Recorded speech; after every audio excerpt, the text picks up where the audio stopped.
ఇప్పుడు ఆ రోజున అంతమంది జనాల్లో దాడి ముందు సీఎం గారి మీద దాడి జరగడం అనేది బాధాకరం. మనం ఒక బాధ్యుడిగా దానికి రాష్ట్ర పౌరుడిగా మనం దాన్ని ఖండిస్తున్నాం. అది తప్పే, ఏది ఒక సీఎం గారి మీద అట్లా ఇచ్చేయడం.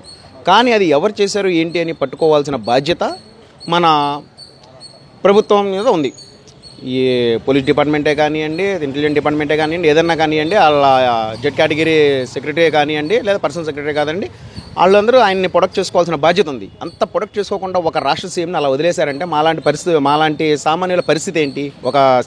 ఈ రాష్ట్రంలో, ఈ రాష్ట్ర పాలనలో, ఈ రాష్ట్రం పాలిస్తున్నటువంటి ఒక పాలనలో ఒక రాష్ట్ర సీఎంకే భద్రత లేనటువంటి అందవికారంగా ఈ రాష్ట్రం తయారయ్యింది అంటే మాలాంటి సామాన్యుల పరిస్థితి ఏంటి?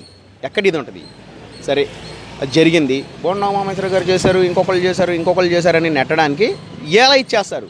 నిన్న వెల్లంపల్లి గారు అనుకుంటే ప్రచారం చేసుకుంటూ వస్తూ ఆయన మాట్లాడుతున్నారు, బోండా ఉమా దగ్గరికి వీళ్ళు సతీష్ అనే కుర్రోడోళ్ళు, అదురుగారావు అనేవాళ్ళు ఎందుకు వెళ్ళారు ఏంటి అని అంటే, ఎందుకు వెళ్తారండి? ఒక ప్రజాపాలకుడి దగ్గరికి ఎందుకు వెళ్తారు? ఒక నమ్మకం ఉన్న వ్యక్తి దగ్గరికి ఎవరైనా సరే ప్రజలు వెళ్తారు ఏదైనా ఆపద వచ్చినప్పుడు. గతంలో మనకి పేపర్లో కూడా న్యూస్లు వచ్చినాయి. ఏది మల్లాది విష్ణు గారి దగ్గర ఆయన అనుచరులు ఇట్లాగా ఉద్యోగాలు ఇప్పిస్తానని డబ్బులు తీసుకున్నాను, ఇచ్చేశారు, మమ్మల్ని మోసం చేశారు అన్నప్పుడు అప్పుడు ప్రజలందరూ ఎక్కడికి వెళ్ళారండి? అప్పుడు కూడా బోండా ఉమామహేశ్వర గారి దగ్గరికి వెళ్ళారు. అయ్యా, మాకు ఇట్లా అన్యాయం జరిగింది, నువ్వు ప్రజల పక్షాన నిలబడి పోరాడతావు కాబట్టి నువ్వు మా తరపున పోరాడయ్యా అని చెప్పేసి ఆయన దగ్గరికి వచ్చారు. అదే బాపతలో ఇప్పుడు కూడా వచ్చారు వాళ్ళు. ఇప్పుడు చూస్తారండి, ఒక పన్నాగం పన్ని చేసినట్టు అనిపిస్తుంది. ఇప్పుడు ఏమీ లేని దాన్ని, ఒక సాక్ష్యం లేకుండా, ఒక ఎటువంటి తావు లేకుండా, ఒక ఇది లేకుండా ఉన్నదాన్ని తీసుకొచ్చేసి బోండా ఉమామహేశ్వరరావు గారు ఇట్లా చేయించారు, ఇలా చేశారంటే అది ఎప్పటి నుంచో ఇదనేది దుర్మార్గంగా అనిపిస్తుంది. అంటే రాష్ట్ర ప్రజలందరూ కూడా ఇప్పుడు వీళ్ళకి కనపడిన సాక్ష్యాలు లేని దానికి దీనికి ఈయన అటెండ్ మర్డర్ కేసు అని చెప్పేసి ఇలా చేశారని చెప్తున్నారు.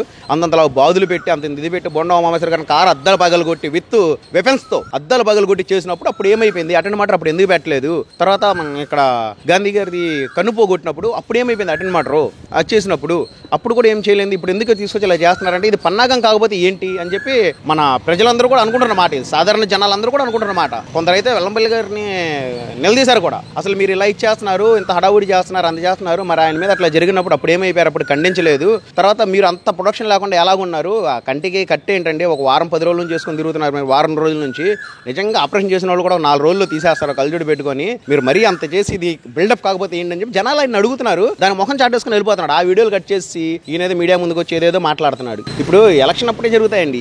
ఎలక్షన్ కరెక్ట్గా ఒక నెల రోజులు ముందు ఉండగానే ఆటోమేటిక్గా జరిగిపోతాయి అనమాట. ఇప్పుడు కోడికొట్ట వ్యవహారం తీసుకోండి. ఆయన కూడా అప్పుడు జగన్మోహన్ రెడ్డి గారిని అప్పుడు ప్రతిపక్ష నేతగా ఉన్నటువంటి ఒక నాయకుడిని చంపేద్దామని చెప్పి కరెక్ట్గా ఎలక్షన్ నెల రోజుల ముందే ప్లాన్ చేశారు.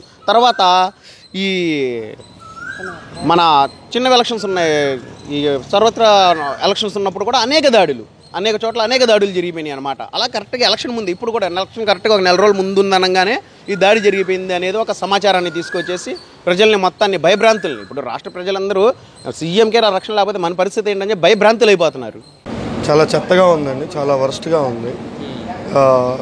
ఇప్పుడు ఎలా ఉందంటే మనకి డబ్బు పథకాలు ఇస్తున్నారని చెప్తున్నారులే కానీ ఈ చేత్తో ఇస్తున్నాడు, ఈ చేత్తో రూపాయి ఇస్తున్నాడు, ఈ చేత్తోనేమో 10 రూపాయలు తీసుకుంటున్నాడు.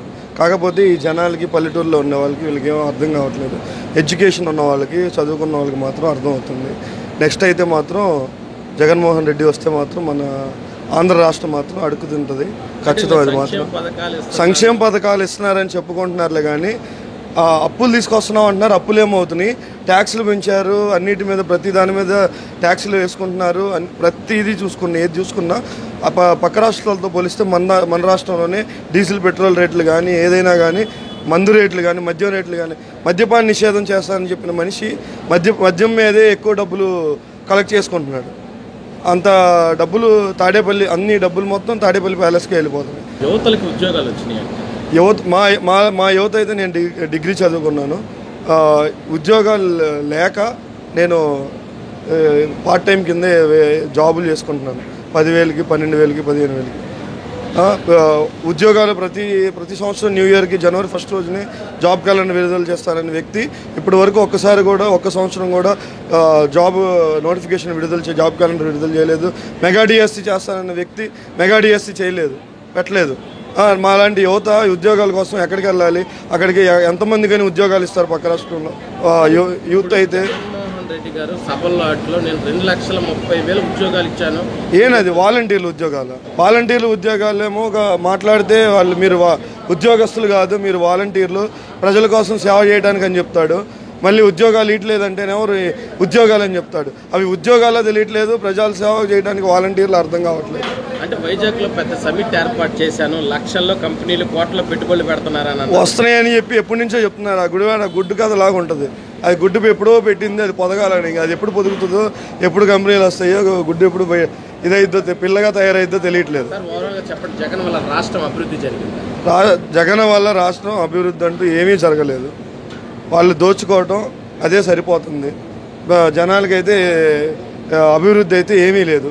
10,000 ఇస్తున్నానని అది చూపిస్తున్నారు అంతే. అది వాళ్ళకి ఏంటంటే జనాలకి డబ్బులు ఇస్తున్నారని తెలుస్తుంది, కానీ డబ్బులు తీసుకునేది కనపడట్లా, వాళ్ళకి అర్థం కావట్లేదు.